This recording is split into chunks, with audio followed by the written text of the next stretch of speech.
Bienvenidos, amables televidentes, a Congreso y Sociedad, programa institucional de la Secretaría General del Senado de la República, de la Televisión Nacional al Congreso.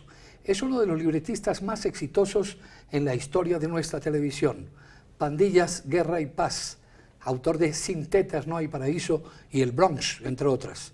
Rebelde, inconforme y crítico del sistema y el establecimiento político.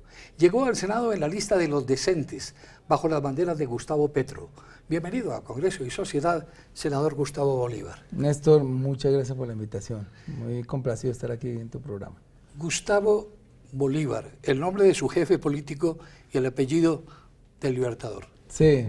¿Qué le sugieren esos dos nombres? La primera vez que nos reunimos a tomarnos una foto con Petro, hizo esa mención, porque estaba también María José Pizarro, dijo Pizarro, Bolívar, Petro. Pues Simón Bolívar, desde el punto de vista que uno lo quiere analizar, es un comodín tanto para los historiadores conservadores como para los progresistas, porque tenía de las dos cosas, digámoslo. Lo conservador era su centralismo, digamos, pero tenía muchas otras cosas de avanzada que son las que utilizan, por ejemplo, en Venezuela para conmemorar su nombre, y aquí el Partido Conservador para otras. Es un comodín histórico, yo diría. ¿Y Petro? Digamos que la vocación del M-19, lo que yo he sabido, nunca milité en ningún movimiento de izquierda ni en ningún movimiento armado, era más nacionalista también. Digamos que ellos no estaban importando una revolución comunista, ellos nunca fueron comunistas, sino que tendían como a generar una ideología propia que solucionara los problemas del país con base en soluciones hechas aquí en Colombia, digamos. La idiosincrasia colombiana, la cultura colombiana, la economía colombiana, todo eso lo absorbían dentro de ese conocimiento para proponer soluciones. El sancocho nacional que llamó Jaime Bateman. Exacto, o sea, él lo definió de esa manera muy bien además. ¿Fracasó la revolución bolivariana de Venezuela? Sí, yo pienso que sí, digamos que los hechos, las evidencias son los que califican los procesos y uno no puede irse contra la evidencia. La evidencia es que en un determinado momento, con la muerte de Hugo Chávez, esto se tergiversa todo. Cuando uno ya empieza a perseguir a los opositores, cuando uno le quita garantía a los opositores, cuando uno empieza a perseguir la prensa, que es, digamos, la libertad de expresión, para mí es de las cosas más sagradas que puede tener una democracia, ahí ya se tergiversa cualquier tipo de revolución, ya pierde el sentido. Y eso es lo que ha pasado en Venezuela, lastimosamente. Hay cosas buenas, pero estas cosas que le comento ya desvirtúan esa revolución venezolana. Cualquier logro anterior. Sí. ¿Se ha llegado al Senado como protagonista o como actor de reparto? Yo he llegado, yo lo dije el día de la posesión cuando vi pues todo el circo armado, ¿no? Porque uno cuando está por fuera, pues imagina cosas, lo que ve a través de los programas de ustedes y eso, pero ya estando adentro yo dije, esto va a ser un reality. Entonces, yo creo que soy el director de un reality que estoy grabando todavía, ahí lo estoy grabando. ¿Se considera el escudero de Petro? En cierta forma, mi lealtad hacia Petro me convierte en eso, en un escudero. Yo a Petro lo conozco hace muy poco realmente. Yo lo conocí en el año 2017. 17. Ya habíamos tenido un saludo por ahí en un restaurante como en 2015, 2016, que lo conocí, fui y me le presenté. Pero digamos que una cita formal de los dos fue en 2017 cuando me propuso justamente que yo estuviera en la lista del Senado. A mí me sorprendió la invitación, porque yo nunca había militado en los movimientos donde él ha estado, ni en el progresismo, ni en el Polo, ni en el M-19, entonces no conocía en ese momento la estrategia, pero ya hoy en día entiendo que es que él es un pragmático y es un ajedrecista de la política, y él sabía, digamos que con los elementos que tenía en ese momento, como eran muy tirados a la izquierda, no podía de pronto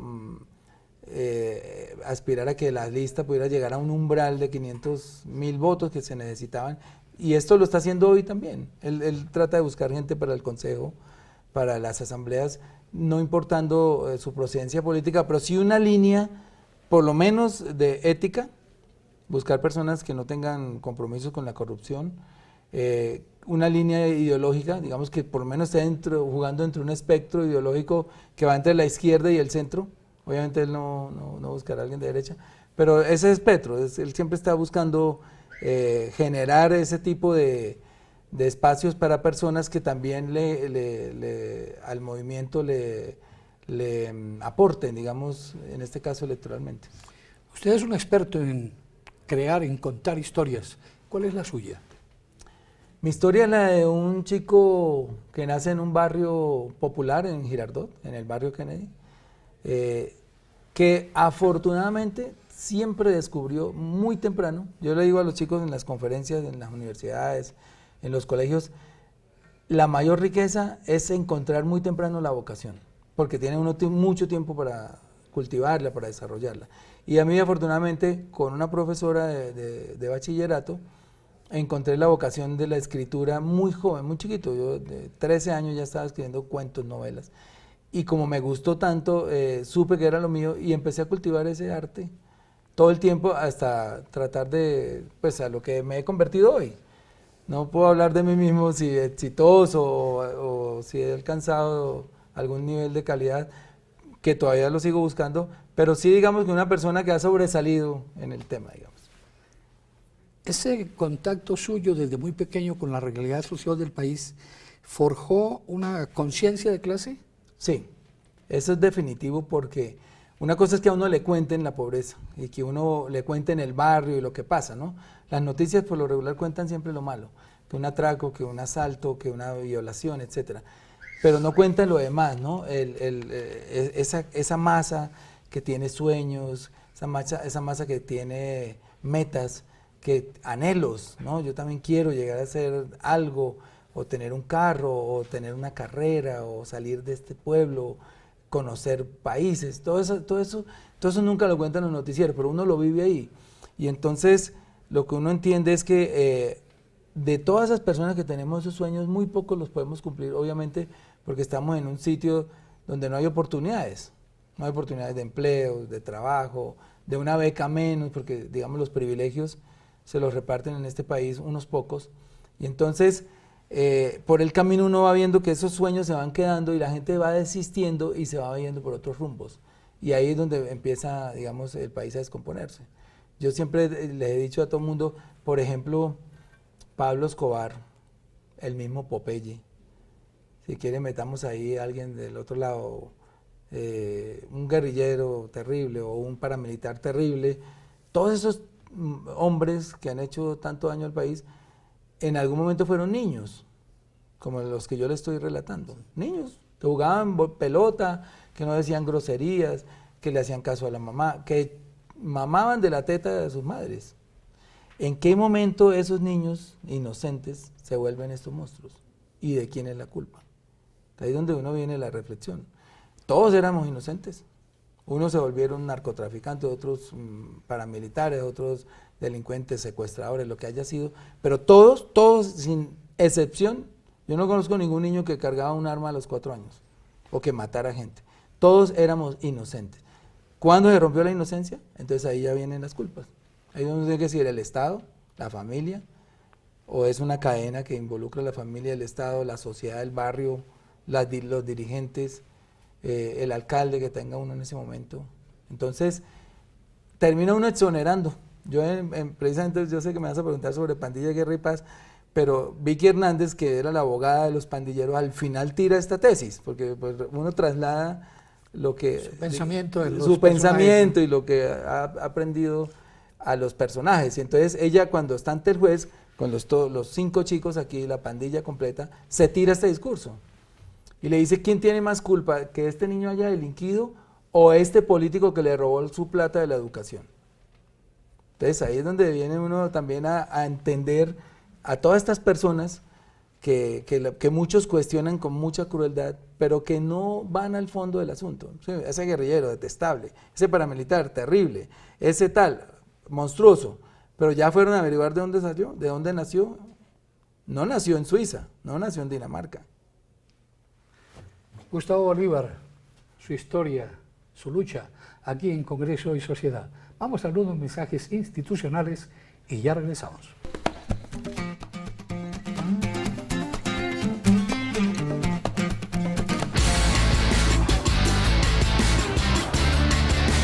prudencia. Cuando usted va en su bici y conduce con cuidado, y aunque le guste la adrenalina, no debe pasarse los semáforos en rojo, porque usted piensa en su vida y en la de los demás. Simple.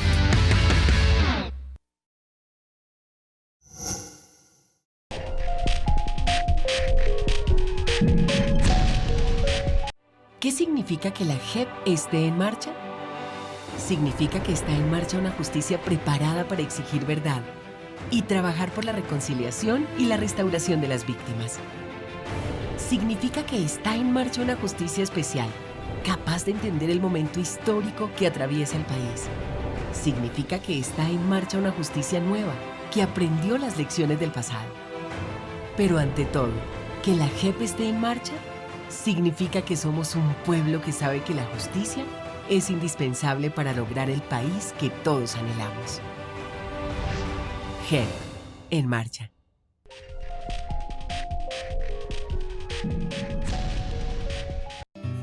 Te la compro. ¿Cuánto cuesta? Ya tengo mi casa y voy a comprar un lote. ¿Y ya lo registraste? No. Entonces no tienes nada. Solamente eres propietario cuando registras tus bienes. Ay. La Superintendencia de Notariado y Registro recorre el país con sus unidades móviles para que usted reciba información para legalizar sus tierras y sus inmuebles, y ya ha entregado más de 50,000 títulos de propiedad. Infórmese en www.supernotariado.gov.co. Recuerde, solo el registro lo hace propietario. Superintendencia de Notariado y Registro.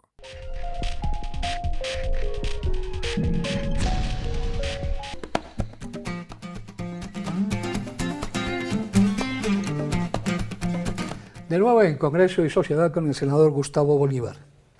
Pues fascinante la historia de su desarrollo intelectual. ¿En qué momento entra a participar activamente en la lucha social? Usted tuvo una fundación que se llamó Manos Limpias. Sí. ¿Cuáles fueron los propósitos, las causas? Pero Manos Limpias después, yo empecé mucho antes en las Juventudes Galanistas. Ah, caray. Yo hice política de joven con Germán Vargas, con Juan Lozano. Bueno, toda esta camada que hoy en día ya andamos todos por distintas orillas ideológicas, éramos las Juventudes Galanistas, María Isabel Nieto. Cuando matan a Galán, a mí se me va la esperanza por la política, sí, del 89. De 1989. Estábamos en la plaza de una Soacha. fecha dolorosa. Estaba ahí en la plaza de Soacha. Entonces, ¿usted estaba en la plaza de sí, Soacha? nosotros estábamos ahí con varios jóvenes en la plaza de Soacha. Cuando sucede esto, digamos que a mí se me rompe la esperanza por la política, me aíslo totalmente, pero escucho una entrevista de Enrique Parejo González en Caracol, donde él dice que viene, digamos, él era como el sucesor natural de Luis Carlos Galán, digamos, en la línea de mando ahí en el nuevo liberalismo. Pero por esa jugada del destino, o no se sabe si premeditada, el joven Galán pues le entrega las banderas de su padre a César Gaviria. Y Enrique Parejo viene a hacer una campaña para el Consejo de Bogotá, yo lo acompaño porque me encanta el discurso de él. Él incluso denuncia la filtración de dinero del narcotráfico en la Asamblea Constituyente. Y yo digo, este es el tipo. Entonces yo me le presento a él un día, lo consigo y le digo, mire, yo soy un admirador, yo estaba con Galán, los que quedan no me gustan, Gaviria no me gusta, etcétera, quiero trabajar con usted. Y él me acepta y yo me vuelvo asistente de él por muchos años. Le presento un proyecto escrito, a él le encanta. Y yo ¿Ya estaba usted vinculado a la televisión? No, todavía no. Hace 30 años, 24 años. Estaba hablando del 90, recién 89. muerto. Entonces trabajé con él como hasta el 94. Después él fue candidato presidencial, no salió. Después salió al Senado en el 98. Le robaron las elecciones, porque él salió elegido esa noche, hasta celebramos, y al otro día apareció por fuera, con otro senador. Entonces yo me pongo a hacer esa investigación, y de ahí nace un libro de los que he escrito, que es Así se roban las elecciones en Colombia, porque damos con el fraude, en qué mesas, la manera como lo hicieron, quiénes lo hicieron, y ese libro lo publico como en el año 2000, a raíz del fraude que le hicieron a Enrique Parejo y a otras personalidades que se habían opuesto o que habían sido denunciantes del proceso 8000. Eso fue una curiosidad, que casi todos los que denunciaron el proceso 8000 al otro día aparecieron fuera de la votación, le robaron las elecciones. Y a partir de ese momento usted retorna con fuerza a la vida pública o se retira más bien No, de la ya me pongo a televisión? escribir. Yo después de ese libro empiezo a escribir. Entro a la televisión de Carambola, no era uno de mis pensados. Me la encontré por el camino porque después escribo un libro que se llama El cacique y la reina, basado en la historia jurídica del caso de Diomedes Díaz y de la muerte en su apartamento de Doris Ariana Niño. No sé, un día por ahí me encuentro el abogado, que yo no lo conozco, y un amigo me lo presenta. Me dice, mire, le presento al abogado de Doris Ariana, de la familia Niño. Ellos ven que usted ha escrito unos libros y les encantaría que usted escribiera un libro sobre ese caso. A mí me interesa, lo escribo, me pasan el expediente, una cosa gigante, más de 1 metro. Lo leo y escribo un libro, y a partir de ese libro ya las programadoras empiezan a decir, queremos llevar ese libro a la pantalla. Entonces aparecen unas personas, yo les digo, yo no sé hacer el libreto, no sabía hacer libretos. Dicen, no, nosotros tenemos un libretista, entonces ponen un libretista, y ahí el libretista empieza a fantasear, a decir cosas que no están en el libro. Yo le digo que eso es peligroso, porque la formación periodística pues, le dice a uno hasta dónde puede llegar. A propósito, usted ya el comunicador social de la Universidad de La Sabana. Este año. Ah, Es un secreto que nadie sabe, y lo voy a contar. Yo estudié en La Sabana mucho tiempo y nunca me gradué. Entonces me llamaron. Con un amigo busqué la forma, les dije, bueno, me falta el grado, esta cosa. Me dijeron, venga, termine eso acá. Y hoy estoy estudiando para terminar mi... Porque yo llegué a un momento en que sentía que no la necesitaba la universidad. Primero, tampoco tenía plata para estudiar. Comunicación social no había ni hay en las universidades públicas. Entiendo por qué. Era un periodista de la Nacional. Y yo como era lo que quería estudiar, entonces siempre, y cuando ya me retiré, yo ya escribía libros. Yo decía, pero yo acá vengo a aprender a escribir y yo ya sé escribir. Entonces me sentí como... Pero como yo quiero hacer unas maestrías ahora, sobre todo en medio ambiente, sin el título no puedo. Entonces estoy en este momento gestionando mi título. Luego vino Pandillas, Guerra y Paz. Exacto. Después de lo de Diomedes vino Pandilla. Y luego viene el gran éxito de Sin Tetas No Hay Paraíso, por ejemplo. Exacto. Es una constante en mi vida que cuando me pasa algo malo, aparece una oportunidad muy grande. Entonces en ese momento hicimos Pandilla, Guerra y Paz desde el 99 hasta el 2004 y me dice el jefe de la compañía, se acaba Pandillas, no tenemos más trabajo. O sea, ya el canal dijo que lo cortáramos y tal, ya llevaba como 5 años. Y yo me quedé sin trabajo. Y dije, ¿yo ahora qué me pongo a ver en este tiempo? Entonces tenía la historia de Catalina, que la había visto precisamente en una gira que hice por Pereira, y dije, me voy a sentar a escribir esto. Si yo no me siento a escribir eso, o Pandilla sigue, o me enrolo en otro muy seguido, tal vez nunca lo hubiera escrito. Y resulta que el Sin Tetas No Hay Paraíso, el que me abre a mí las puertas, no solamente a las grandes ligas aquí en Colombia, sino internacionalmente, que empiezan a hacer versiones en España, en Estados Unidos, en México, y me empiezan a llamar para hacerlas, y ahí es cuando yo ya, digamos, profesionalmente exploto. Primero fue una obra para televisión y luego un libro. Primero el libro. Primero el libro. Sí, eso es lo que escribo cuando se acaba Pandillas, me siento a escribir el libro. Y después del libro me dice Dago García de Caracol, oiga Bolívar, ese libro está chévere para hacerlo para televisión. Pero como yo había trabajado primero con los que hicieron Pandillas, que era Samuel Duque, Fox, Telecolombia, en ese momento se llamaba solo Telecolombia, yo primero, pues por respeto hoy le presento el libro a ellos y le mando uno a los de RCN, que había sido mi casa hasta ese momento, y otro a Samuel.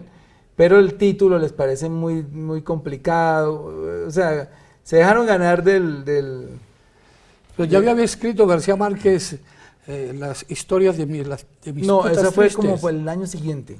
Fue como el año siguiente. Yo creo que si García Márquez sale dos añitos antes, ellos no tienen tanta prevención con el título. Lo cierto es que se demoraron en tomar la decisión y yo ya estaba colgado de plata.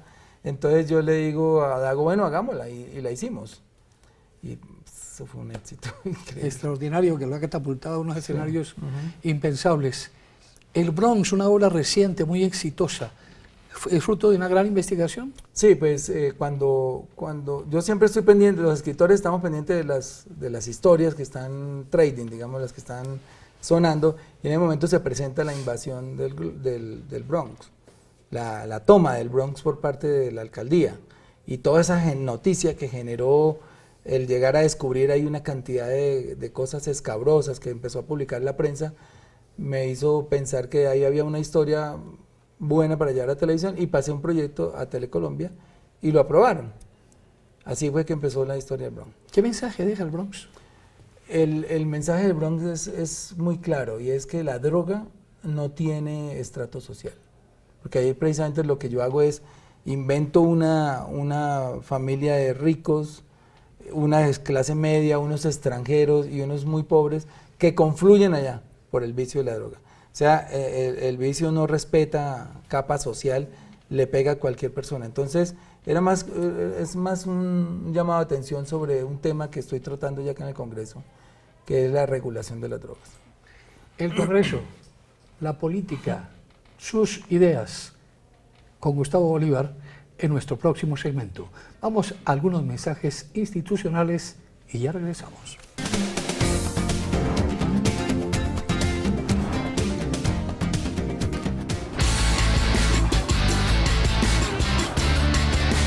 Prudencia.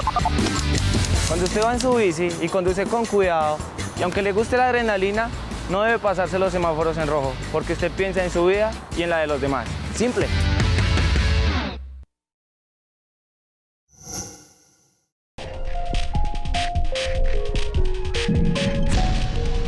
Colombia, país marítimo.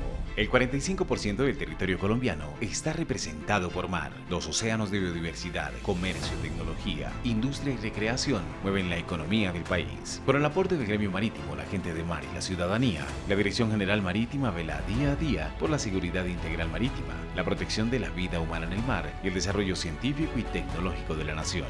Porque juntos consolidamos nuestro país marítimo. Gobierno de Colombia.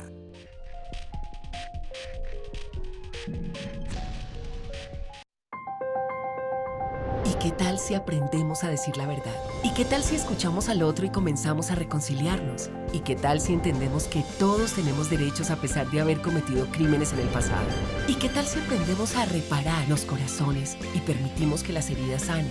¿Qué tal si comprendemos que nuestra sociedad merece estar en paz y que ésta sea estable y duradera? Y por último, ¿qué tal si abrimos los ojos y nos damos cuenta de que ninguna paz se consigue sin una justicia restaurativa y transparente? JEP, en marcha.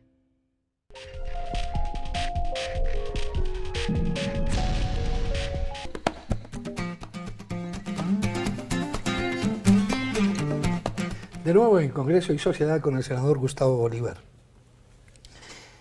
El Congreso, usted llegó aquí casi de una forma impensada. ¿Cómo se ha sentido aquí? ¿Es el Congreso lo que usted veía desde afuera? Es peor. Yo lo que te dije ahora extra micrófono, uno llega aquí pensando que el país se lo roban por debajo de la mesa, pero cuando empiezan a llegar esas leyes para legalizarles tierras a quienes las han adquirido mal habidas, para bajarles impuestos a los más ricos, para agravar a los más pobres, uno dice, no, esto nunca ha sido como yo pensaba, eso lo hacen de frente, por encima y legalmente. O sea, no cometen una ilegalidad porque estamos haciendo las leyes. Ya el problema es de la gente que eligió a esos que pasan esos proyectos. Pero la democracia es clara, es representativa y yo te elijo para que me representes. Ya, si el que te representa hace esas cosas y lo vuelve a elegir, ya la culpa no es de él, es de él, del que está abajo, que está eligiendo. ¿Cuáles podría usted registrar como victorias de la oposición en este Congreso? Yo creo que lo más importante que ha hecho la oposición en esta legislatura, que ya completa un año, es crear un muro de contención para que quienes han querido acabar con la paz no puedan lograr ese cometido. Digamos que ahí hemos estado firmes, unidos, ahí sí no ha habido, digamos, fisuras. Las tenemos en otros temas, pero en ese de la paz hemos sido coherentes, firmes. Los que también hicieron la paz, el Partido Liberal, la U, Cambio Radical en parte, también se han mostrado coherentes y no hemos permitido que este gobierno haga trizas la paz, que además fue una promesa de campaña. Yo soy muy justo en eso. Ellos lo prometieron y los eligieron, entonces tenían derecho a venir a hacerlo trizas, pero nosotros no lo hemos permitido, porque nuestra visión de país es distinta. Nosotros pasamos la página, nosotros creemos que es mejor un país que haya hecho un mal arreglo a no haberlo hecho. Pues hoy lo pueden constatar las cifras, los más de 4.000 muertos que nos hemos evitado, más de 6.000 mutilados, muchos pueblos que ya tienen turismo, los mismos guerrilleros haciendo proyectos productivos, o a uno lo alcanzan a llenar de esperanza. Falta mucho, digamos que la implementación está como en un 30%, pero es muy distinto el país a lo que era antes. Lo que pasa es que en este año, desafortunadamente, han vuelto prácticas que uno creía que ya por el proceso de paz se habían extinguido. Pero seguimos insistiendo. Yo creo que el mejor escenario para Colombia, para el mundo, para una casa, para un colegio, es la paz. Sobre la paz se construye progreso, sobre la paz se construye dignidad, seguridad, ¿no? Entonces, yo creo que ese es el mayor logro de la bancada alternativa. ¿Cómo definen en lo político y en lo social el gobierno de Iván Duque? Yo pienso que Iván Duque es un tipo con muy buenas intenciones. He hablado con él, pero está atrapado dentro de un partido que tiene una ideología distinta a lo que el país necesita. El país necesita hoy implementar la paz. El partido no lo deja. No sé si yo no sé qué porcentaje de lo que él ha gobernado le pertenezca, sea de su pecunio, de lo que él quiere, y qué porcentaje de la de su partido, de la de su ideología. Por eso pienso que sus bajos niveles de popularidad se obedecen a eso, a que él no ha podido gobernar. De un lado no lo hemos dejado nosotros, porque como te dije, nos hemos opuesto firmemente a que destroce la paz, y él, por citarte un ejemplo, con las objeciones a la JEP, casi que nos hizo perder un semestre legislativo aquí. De que llegaron las objeciones, por orden de la Corte no podíamos hacer otra cosa que evacuar las objeciones, y entonces se paralizó la agenda. Y eso es por su obsesión, o no sé si la de su partido, como te digo, no lo sabría decir, de querer insistir en acabar la paz. ¿Qué opinión le merece el escándalo que se armó sobre las directrices del ejército en torno a las bajas? Triste que después de vivir, para mí, y yo creo que una de las cosas que me hizo ingresar a la política, porque después de los falsos positivos yo hago movimientos de indignados, la peor atrocidad del país ha sido los falsos positivos. O sea, disfrazar a un muchacho inocente, decirle que tiene un empleo, que camine, cogemos café, y camine lo disfrazo de guerrillero, le pongo unas botas y lo asesino. La peor atrocidad. Y yo pensé que eso se había superado. Esta directriz era clara. Estaban volviendo a presionar por bajas, y lo acaba de confesar un coronel. Lo ha visto todo el país. Nos pedían litros de sangre, querían bajas. Entonces, no necesariamente que le digan vaya, maten inocente, pero esa presión a un militar que no quiere perder su cargo, pues lo hace cometer errores, lo hace ir a hacer lo que hicieron en el pasado, y esas directrices estaban encaminadas a eso. ¿Usted ve que hay alguna conspiración en el establecimiento político para bajar de su pedestal a Gustavo Petro? Siempre la ha habido. Más que conspiración, yo creo que ven en él un peligro que representa para el statu quo del establecimiento. Y él habla contra los bancos, él habla contra la gran minería, él habla contra la corrupción, y obviamente ese es el statu quo hoy. Y un hombre como Gustavo Petro no transinge con eso. Y ese es el peligro que ven. Entonces le quitan el sueldo, le meten multas, le sacan este video, lo persiguen, hablan mal de su alcaldía, cuando uno, todo lo que está inaugurando hoy Peñalosa, se da cuenta que fueron cosas concebidas desde su Colombia, Bogotá humana, etcétera. No estoy diciendo que sea un tipo perfecto, tiene sus defectos como los tenemos todos, pero digamos, de lo que hoy fue es de la honestidad de Gustavo Petro. Lo demás, no lo conozco hace mucho tiempo, pero hay detalles que me han hecho ver que es un tipo honesto. Por ejemplo, yo le ofrecí, cuando me fui a vivir a Estados Unidos, yo le ofrecí a él un dinero para que siguiera trabajando, porque supe que le han embargado el sueldo, que no tenía cómo movilizarse. Yo desde sin conocerlo, mire, Gustavo Petro, soy Gustavo Bolívar, el de Movimiento Manos Limpias y esto, quisiera ofrecerle un dinero para que siga haciendo lo que está haciendo, porque me parece que es valioso para el país. Y él me dice, no, tocayo, me dice, no, yo tengo el tuit ahí. No, tocayo, yo todavía me defiendo. Uno ve detalles de esos. Digamos, otro político me arranca la mano. Y el hecho más contundente, como yo te digo, las evidencias son las que hablan, porque nosotros solemos hablar mucho, es que un tipo que manejó la alcaldía de Bogotá, 80 billones de pesos en 4 años, que más o menos el presupuesto de Bogotá era como de 18, 20 billones, y que hoy no tenga dinero, porque lo sé, es un tipo honrado. Entonces a mí me basta con que el tipo sea honrado. Una máxima que rija la vida de Gustavo Bolívar. La disciplina. Yo digo, el talento sin disciplina no llega al éxito. La disciplina sin el talento sí puede llegar al éxito. ¿Es optimista sobre el futuro del país?